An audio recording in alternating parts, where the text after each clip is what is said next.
Bonjour, je suis ravi de vous retrouver en vidéo. Il fait beau, tout est beau, c'est la belle vie. Donc aujourd'hui, on va se retrouver pour parler de la DMT, de glande pinéale et des EMI.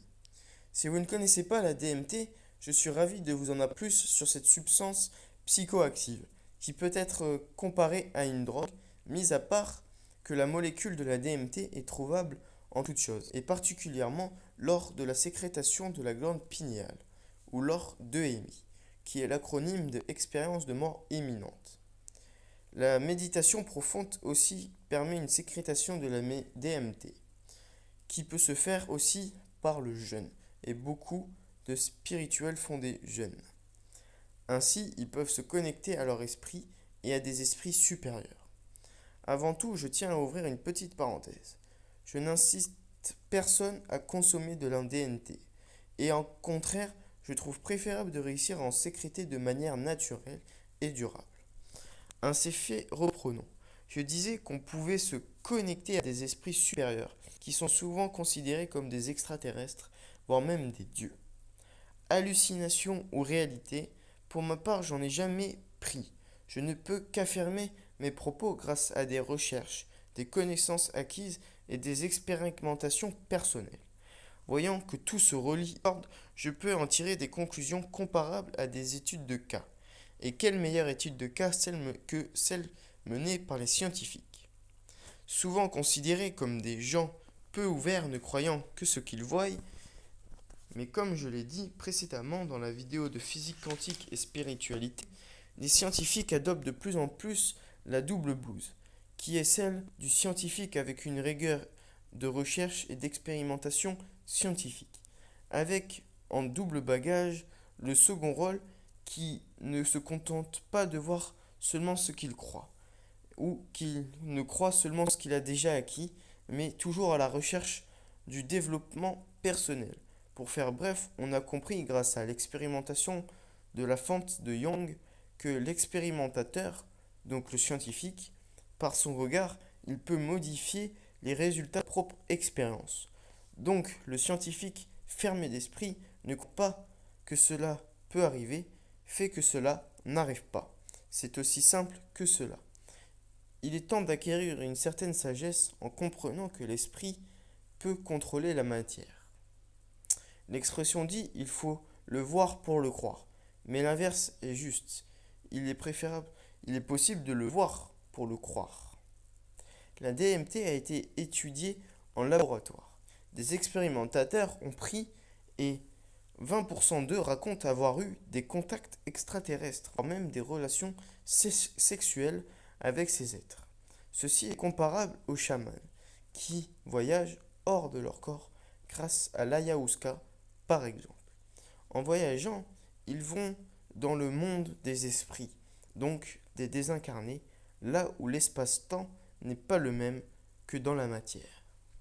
Ils peuvent revenir avec des informations pertinentes sur des faits futurs. Expérimentation d'une autre dimension qui, selon les cas, peuvent être différents. De nombreux cas racontent avoir été dans une salle d'attente comparable au purgatoire, là où les âmes attendent de pouvoir se réincarner. Et ceci, je l'ai compris et acquis dans l'univers, il n'y a pas de place pour le hasard. Le hasard amène le chaos.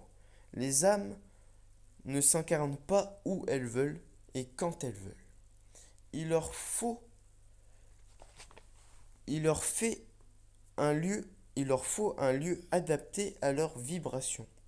Vous pouvez facilement concevoir qu'un être négatif ne peut pas aller dans un monde féerique, où il engendrerait la désharmonie, tel un loup au milieu d'un troupeau de moutons.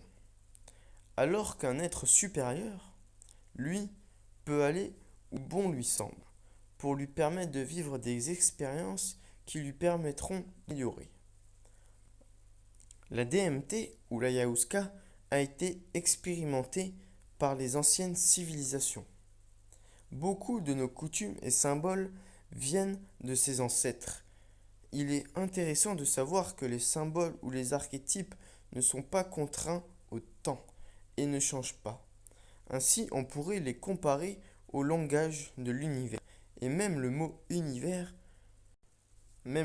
univers est intéressant. Nous sommes unis vers qui? Vers les êtres des étoiles. Ces êtres sont considérés comme des extraterrestres. Mais c'est bien plus. Ils sont pour certains unis à nous. Les mondes parallèles sont comparables à des pages d'un livre. Fermées, les couches se superposent les unes aux autres, croyant être uniques, mais en réalité formant un grand tout. Et certains mondes l'ont bien compris. S'ils veulent avancer, ils doivent aider les civilisations moins développées. Les lois de l'univers sont justes. Celui qui s'abaisse pour aider son prochain s'élève en vérité. Certes, il existe des entités négatives, mais il n'existe aucune lutte entre des entités négatives et les entités positives. Le bien et le mal est incomparable. Le bien est beaucoup trop fort, car il est dans le bon sens du courant universel. Au contraire, le mal souffre de lutter contre ce courant, et qu'il le veuille ou non, le courant l'emportera, que ce soit dans les deux sens du terme, et l'amènera là où tout être doit aller, c'est-à-dire l'illumination qui est le bonheur absolu. Si l'univers ou Dieu est juste, il ne permettrait à aucune âme de rester éternellement dans la souffrance. Bien au contraire, toute âme est poussée à aller vers un bonheur absolu, qui est l'amour et la lumière. Ce qui m'a fait m'intéresser à la DMT, c'est premièrement les descriptions faites des expérimentateurs qui raisonnaient de ma façon de penser. Sur certaines choses, par exemple, un homme racontait qu'en sortant de son corps, il a compris qu'il faisait partie de la création et que toute chose est une création. Ainsi, il perd son ego d'homme avec un grand H et raconte qu'il ne se sentait pas supérieur à un brin d'herbe, car même ce brin d'herbe vibre, vit une expérience, mais pas sur le même plan de conscience que nous, humains. Ceci fait penser à l'animiste, une des plus anciennes religions, une théorie que je partage. Toute chose est un fragment de la vie. Donc, quand vous êtes sur un autre plan de conscience et que vous n'avez plus votre ego, vous voyez qu'un brin d'herbe n'est pas plus supérieur que vous. Ensuite, j'ai observé que beaucoup de scientifiques s'intéressaient à cette substance. Et là, on passe à un tout autre domaine. Ce ne sont plus des drogués, entre parenthèses, qui parlent de leur tripes. Un alcoolo va vous parler de sa bouteille comme la plus belle des choses. Mais des scientifiques ayant un avis neutre, disant entre autres que grâce à ceci, ils avaient pu prendre conscience que nous vivons dans un monde multidimensionnel, lequel est bien plus complexe et fascinant que celui représenté par les théories scientifiques, fermez les parenthèses, d'une importance capitale car elle est énormément de choses à nous apprendre sur ce que nous sommes et la raison de notre présence ici. Là, fermez les parenthèses. Donc, un scientifique qui dit ceci, c'est magique, car si ils ont des labos, des programmes de financement pendant une dizaine d'années, c'est qu'ils ont sans aucun doute sur quelque chose d'intéressant qui mérite que l'on prenne le temps de s'y intéresser.